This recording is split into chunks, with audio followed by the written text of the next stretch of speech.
Hello everyone and welcome to the Magic Show where you must be in it to win it. As always, I'm Jake and today I'll be going over one of my personal favorite decks. It's Mishra Eminent 1. Mishra is a 5/4 for 2 colorless and Grixis.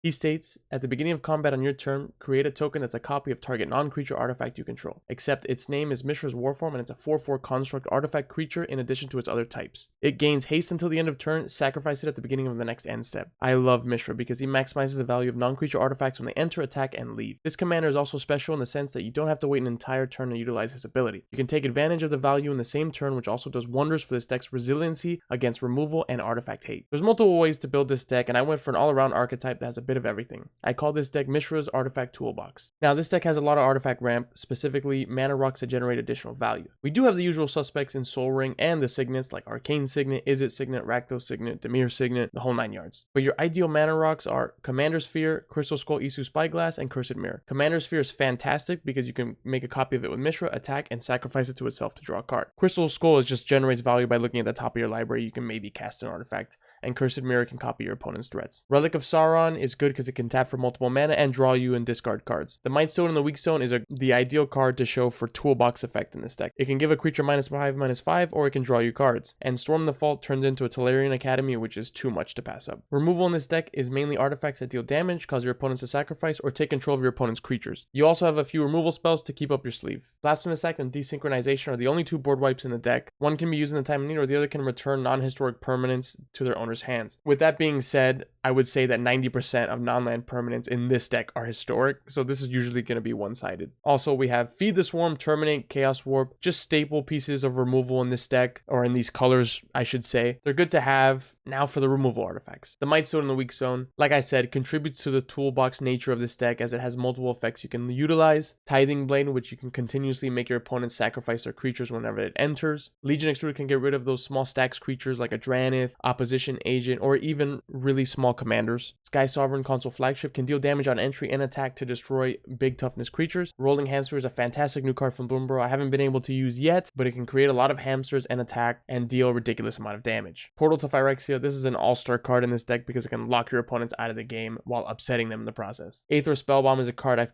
pissed quite a few people off with while using Mishra's ability. Ariad's Tempting Apple, I can gain control of creatures and you can sacrifice them with the right setup like having a Braids out. Soul Guide Lantern is a graveyard hate you love plus possible card draw. Speaking of card draw, we go into card advantage with Padim Console of Innovation. You're most likely always going to have the highest CMC artifact. Sage of Latnam is a cheap sack outlet that provides draw.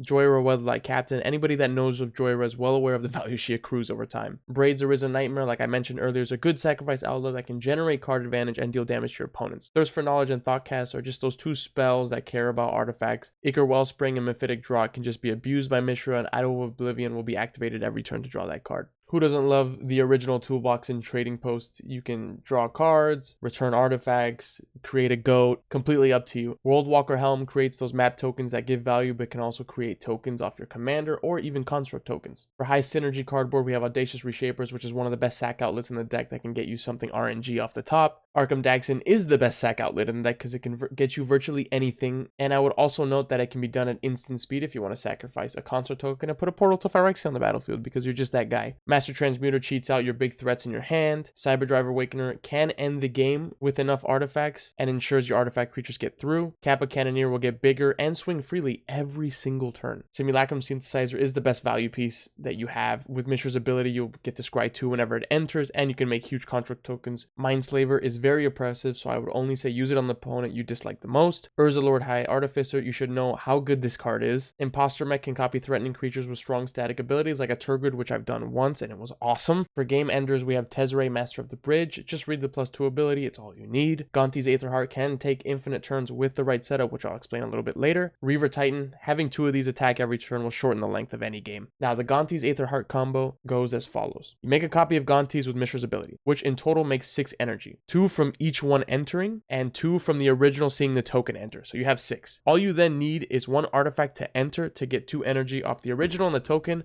which puts you at 10 energy. Then you can exile the token copy, for 10 energy to take an extra turn. With the right setup, you can take multiple turns, which should be enough to close out the game. Some of your maybes are Sundial the Infinite. If you really don't want to sacrifice those tokens, it obviously depends on what you're making and how you build the deck. Muzio Visionary Architect is a little slow for me, but can cheat very big threats out. Cyberman Squadron seems very good, but the high mana cost is a little bit of a deterrent for me. I guess I just haven't seen it in action yet. The Master of Multiplied, also if you really don't want to sacrifice those tokens. Marionette Master is also a little slow and expensive for a not so sacrifice themed deck. Blast Furnace Hellkite can have your Mishra token swing in for 8 damage. Now Mishra can be very oppressive with certain artifacts, or what I really enjoy about the deck is that it can have an answer for anything, hence the name Mishra's Artifact Toolbox. It's just the value this commander generates is absurd. Artifacts are already powerful on their own, and with Mishra it's like a different gear. As always, I'm going to leave the link to this deck list down below. I hope you enjoyed my deck tech on Mishra, and I'll see you guys in the next video.